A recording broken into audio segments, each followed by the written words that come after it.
Hi everyone, in this video I'm going to show you how to download a couple of fonts from Google Fonts. And so right now, as you can see, if we go in this text view and just try to change the font, we don't have that many options. You only have like about 10 options.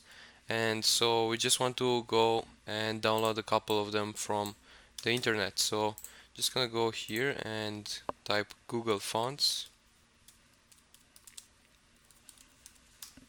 And the first result is the website we want to go to. And so then we're just gonna go to this poster view, and we can just download the ones that we want to use. So I'm just gonna use this Oswald. So in order to get it, we're just gonna go and add it to the collection. And then I'm just gonna go here in this quick view, as you can see right there.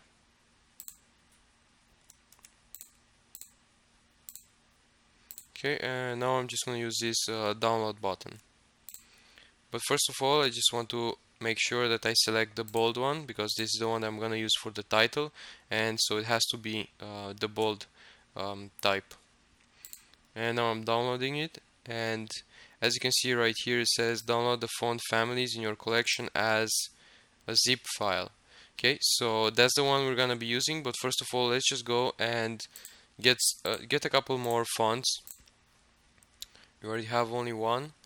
We're gonna go and let's say Crimson. There is one Crimson text.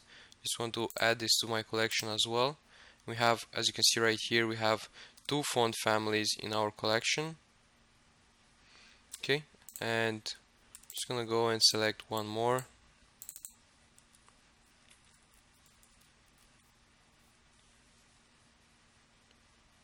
We're gonna be using, let's say, I was going to select the basic one, but we can use this Timana. And so I'm just gonna add it to the collection. And probably that should be enough. Probably 3 fonts should be fine. We don't want to overflow our application with too many fonts. They actually take a lot of memory, so we don't want to have too many. And now I'm just gonna go and, as you can see in the one that we just got over here, I'm just gonna go and use this button to take me to this view. And right now I'm just gonna download them. So I'm just gonna click this button right here, and I'm just gonna download them as a zip file. So I'm clicking on this zip file. Okay, and as you can see right now, we have them already downloaded, the ones that we want.